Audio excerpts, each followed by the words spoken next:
Hello, Skin Angels, and welcome to the Skin Angels podcast.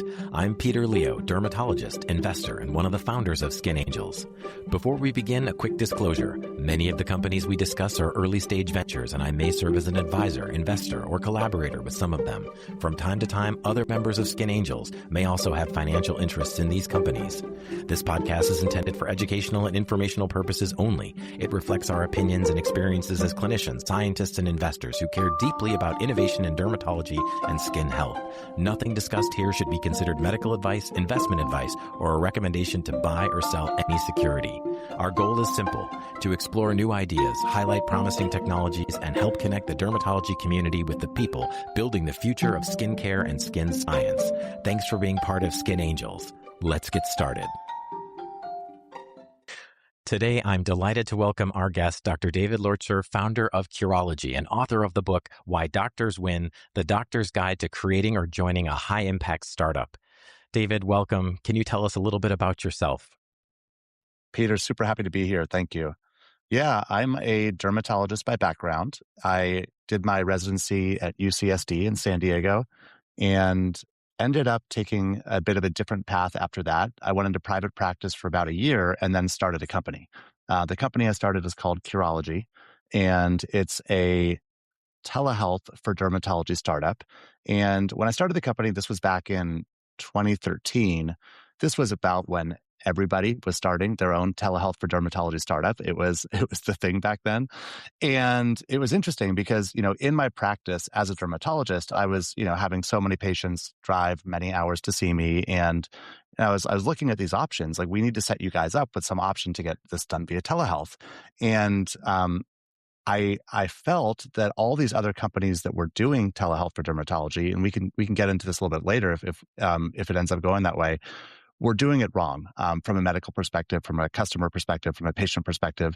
And so I decided to throw my hat in the ring and start my own. So I ended up leaving practice a few months later, starting Curology, and I ran that company for about 10 years as CEO. And a couple of years ago, stepped back as CEO, and now I'm board chair of the company. I hired my own CEO replacement and have been having a little bit more relaxing time with my wife and our kids the last couple of years. Amazing. Very well deserved. I think when we look at that, it sounds like you really identified this problem and you felt that it was one of these things that you had to take it on. You had some ideas about solving it.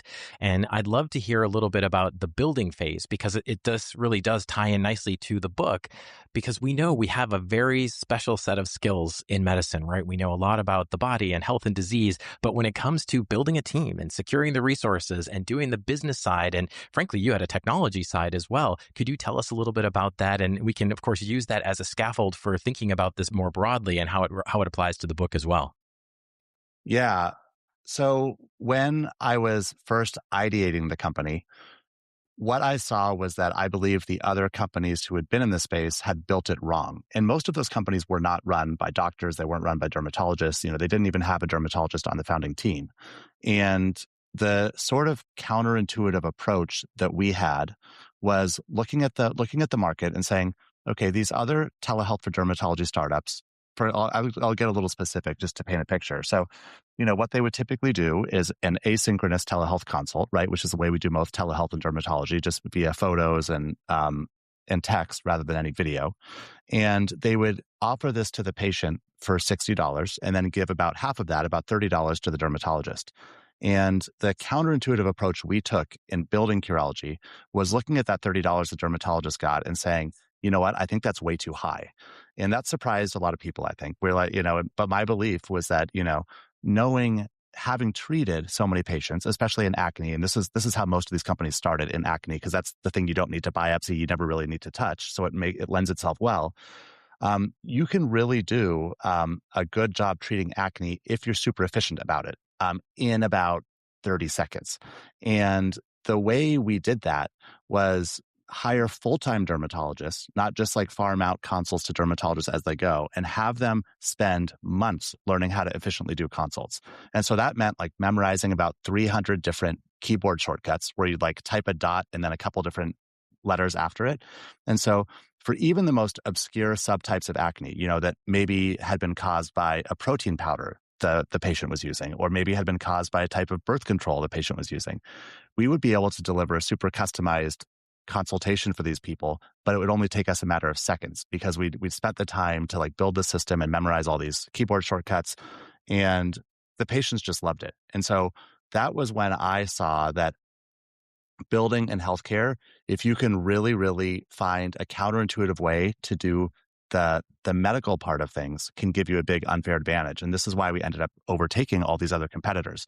And the insight that I took from that was that it's critical to have a great tech person on most startups, most startup founding teams. It's critical to have a great business mind on these startup founding teams. But in healthcare, you also need to have a physician, in my mind, on the founding team. And I think it gives you a big unfair advantage. That is amazing. And I couldn't agree with you more. I think if you don't have that central piece, then I don't think you could even have had the initial insight you had, which was having read the book, which I devoured and I loved the book. You talked about how a lot of the inspiration came from a dermatopathology framework. And I just thought that was genius to think about, yes, we could actually streamline this whole process and use a similar workflow. It blew my mind. It really was a stroke of genius in that I had never thought about it that way before. And I love that you were able to prove the point. You actually built it and made it that way. Now, early on, do you feel like there were some hard lessons or some difficulties that you challenged again? And I really love that you can apply this more broadly to doctors who are getting involved in business or creating their own company or even investing and advising. What are some of the challenges that you faced, and how do you feel like you were able to get the resources and maybe even the people to help solve them? The thing that sort of blew my mind in a negative way early on was that you could build a product successfully. It took us, I think, about 15 months to build and sort of launch what we were doing with our company. And we felt we had something way, way better than anything else out there, right? Like we charge patients $20, and for that, they're getting something that's like prescription and like with all this individualized care. And we launched it and it was just crickets, right? Like nobody was buying our product. And it's funny because that negative surprise, I think, happens to a lot of startup founders, and perhaps even more so to a lot of physician startup founders, because we feel like if we've built something amazing, it should sell, right? But like I think what and not all, but what most startups learn, including myself, the hard way, is that like you can't just build it and they will come. Right? Like you need to figure out how to get this into the hands of your customers, whether that customer is a consumer or whether it's B2B. And like, I have a lot of friends who built B2B startups where they're selling into hospitals. And that is the part that I think it's easy to systemically underestimate. And that's certainly what I did early on. And I can imagine that initially you built this wonderful thing, you're excited about it, and at first it was a little bit slow, but we know, spoiler alert, we know that things ended up overcoming all of those challenges and really having wonderful success. So was there a turning point? Was there a moment when you felt like, okay, things are starting to come together, this is really going to take off, we've kind of got that kind of speed that we know is going to be enough now to take off?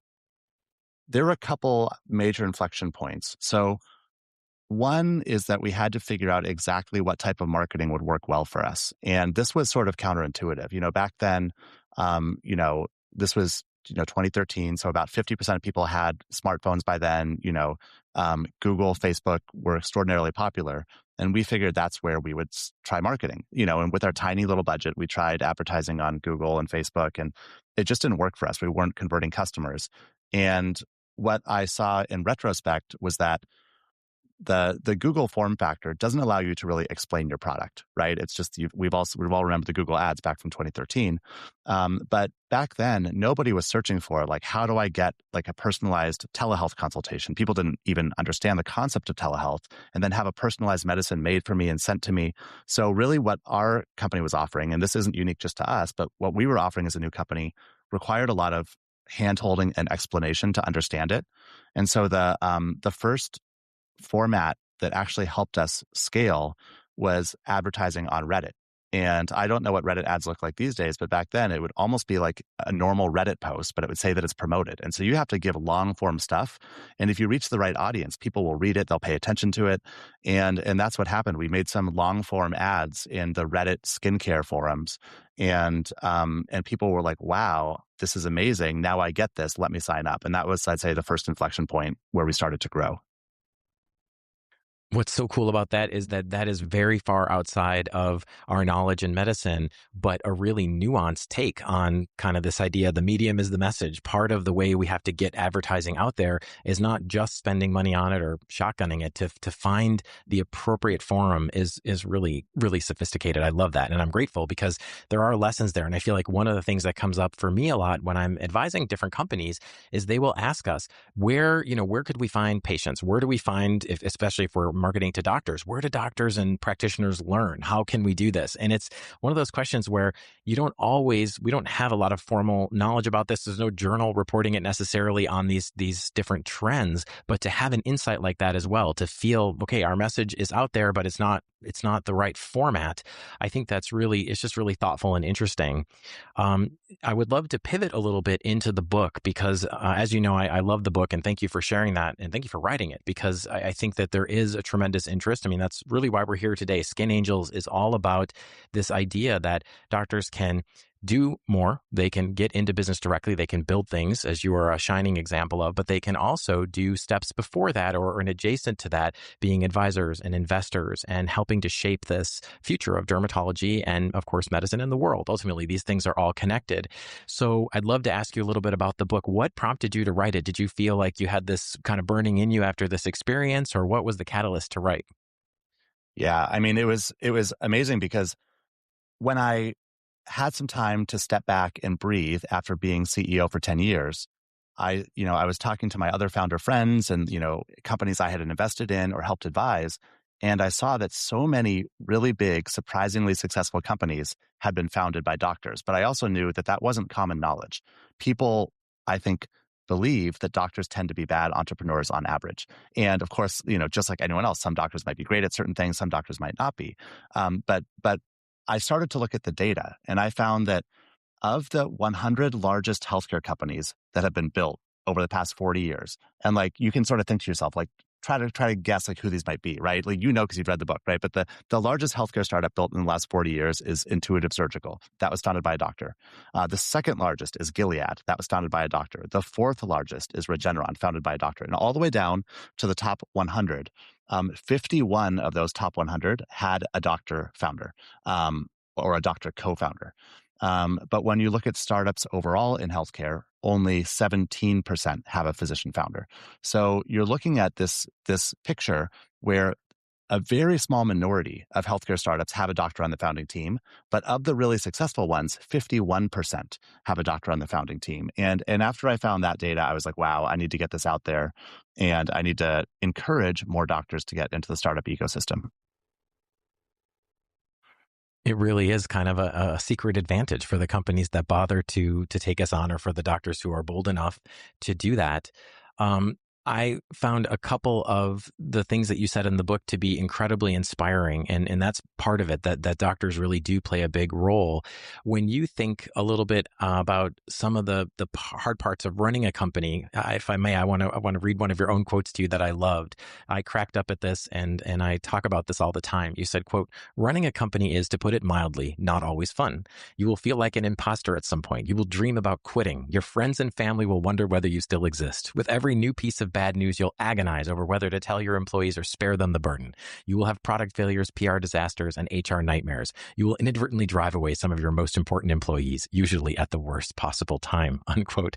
I love it because it's very much the unfiltered part that we don't hear. We get to see people on the other side, happy, smiling, but I know it's pretty difficult. Did you find that there were colleagues? I know you actually had some family members helping you too, but were there colleagues or resources that you were able to draw on for those difficult parts of the business? And are there things that you think you can apply now looking forward for people who are in a similar situation to sort of balance out those parts? Yeah, I mean, I was lucky early on because my best friend growing up ended up going to Harvard Business School, becoming an investment banker at Goldman Sachs. And part of his job was to help startups IPO. And so he knew a lot about the startup ecosystem. He was based in San Francisco. And so he was able to give me advice on to how to think about like building a startup. These are like the hangups that people run into. Now, he had never done it himself, but at least I had someone to help bounce questions off of.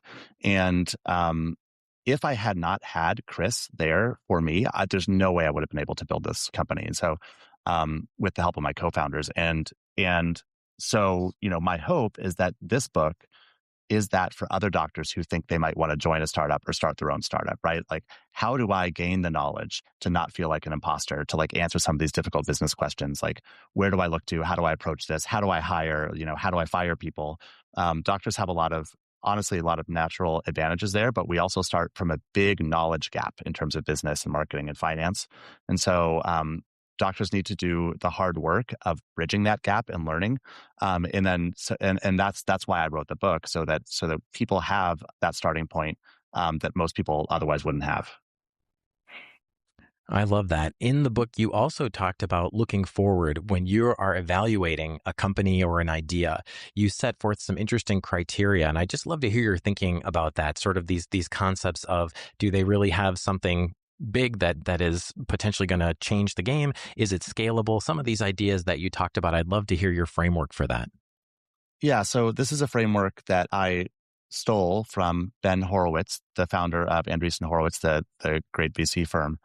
And what he says is that for a startup to win, you need to have two things, right? And this is obviously an oversimplification, as he would tell you, but you need a transformational product and a path to winning the market.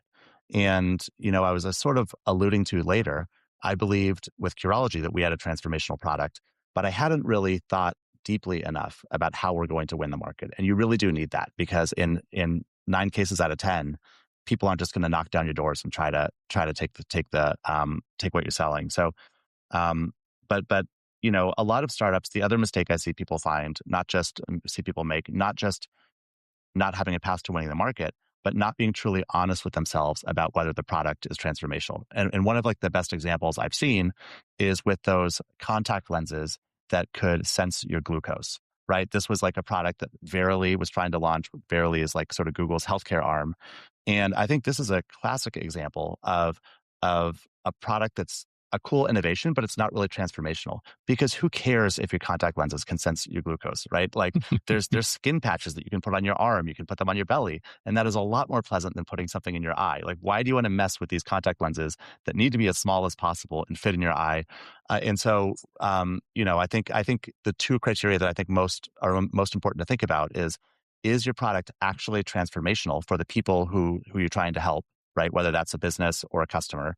And then, do you have a path to beating the competition and reaching all of these customers?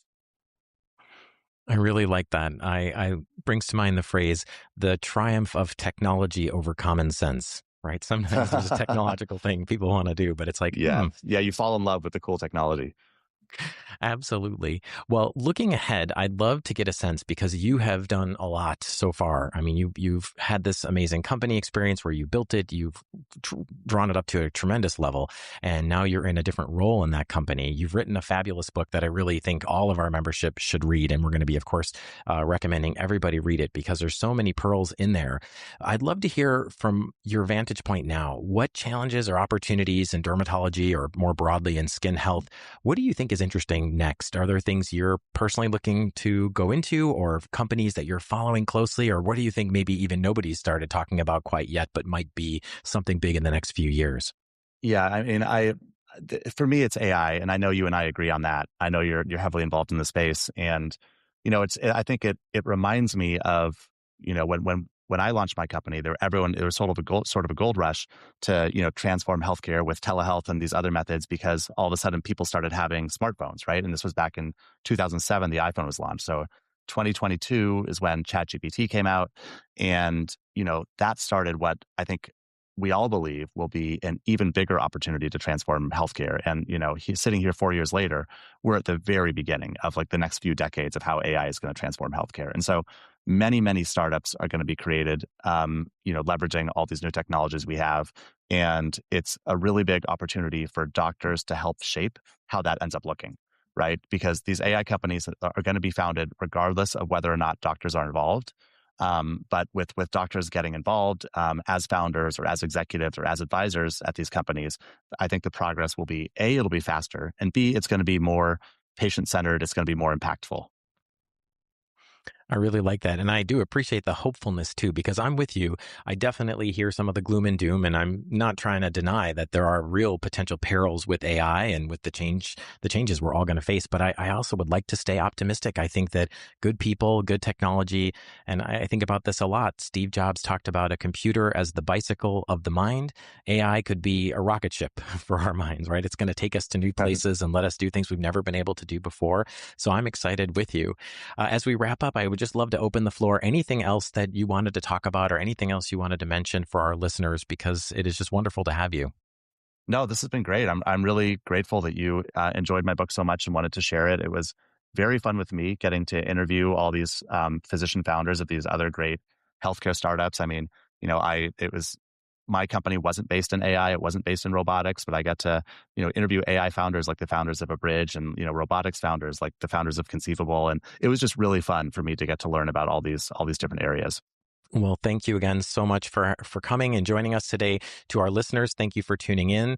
That was David Lortscher, founder of Curology and author of Why Doctors Win, the doctor's guide to creating or joining a high-impact startup. Thank you so much for listening, and we look forward to seeing you at the next one.